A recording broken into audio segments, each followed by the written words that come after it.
I never should have gone back to the cabin.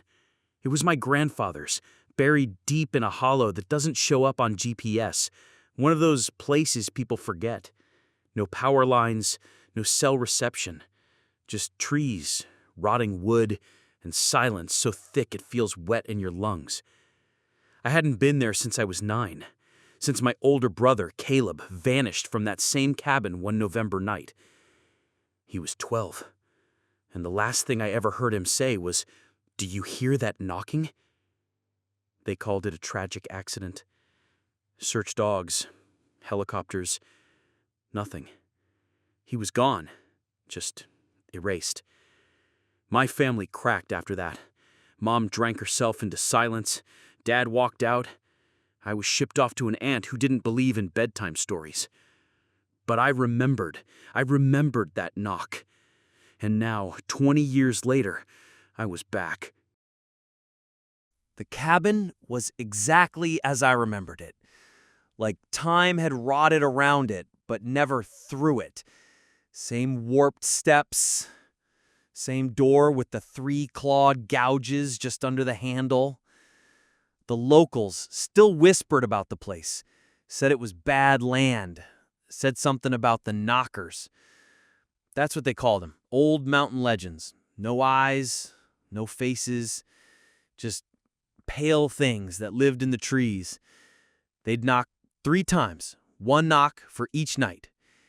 If you opened the door after the 3rd knock, you didn't come back. I never believed in that crap until the knocking started. Night 1. It came at 3:12 a.m. Knock. Not on the door, on the wall behind my bed. 3 knocks. Slow. Deliberate. Knock. Knock. Knock. I jolted upright. Silence. Then I heard breathing. Not mine. Not human. Heavy, wet, dragging air, like something learning how to breathe. Right outside the cabin wall. Then it stopped. I tried to laugh it off the next morning, told myself it was a branch, maybe a bird. But then I saw the footprints leading up to the cabin wall. Bare. Human-shaped, but wrong. Toes too long. Heels too far back. The prints weren't in the dirt. They were burned into the frost, like the ground had recoiled from what touched it. I didn't sleep that night. Night 2. I didn't go to bed. I sat in the living room, every window boarded, every door locked, the fireplace dark. 3:12 a.m. came. Knock, knock, knock. This time, from under the floor.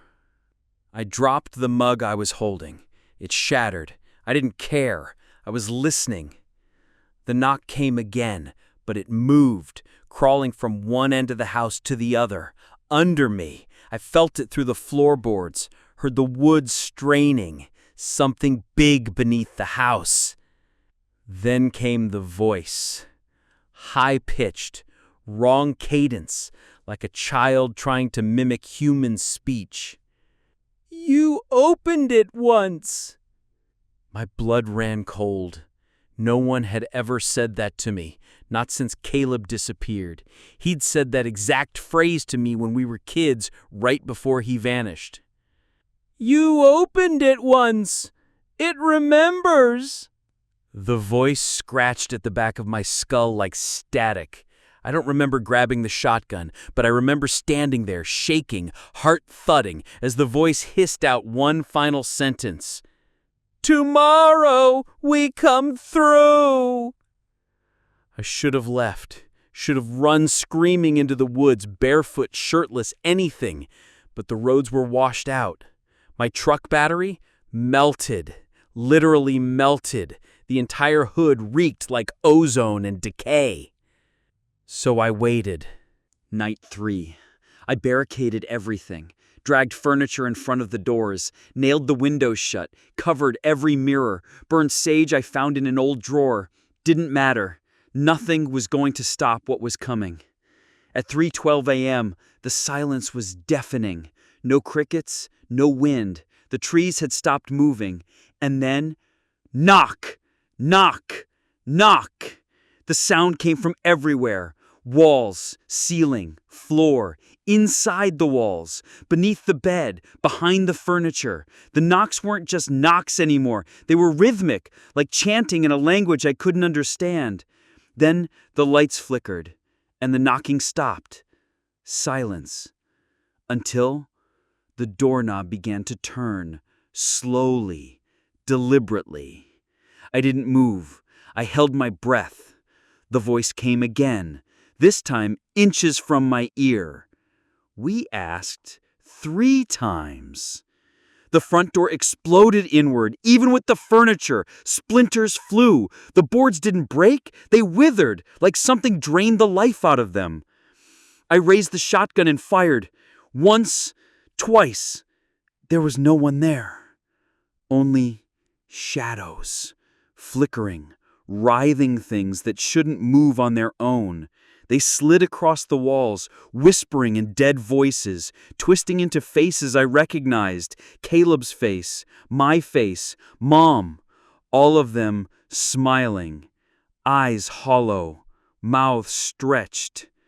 And then, one by one, they opened, mouths unhinging, wider, wider, until they weren't mouths, they were holes in reality.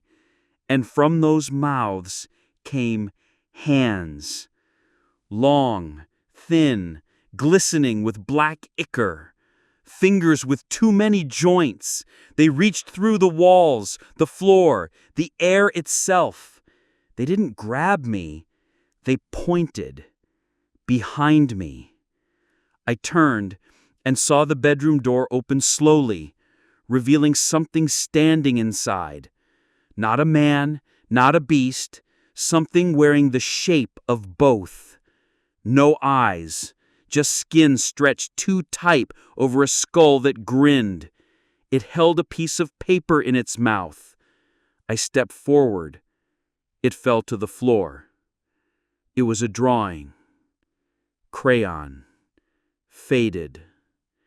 Me and Caleb, standing outside the cabin, smiling. A stick figure between us, too tall, with long arms and no face. The bottom read, "Let us in."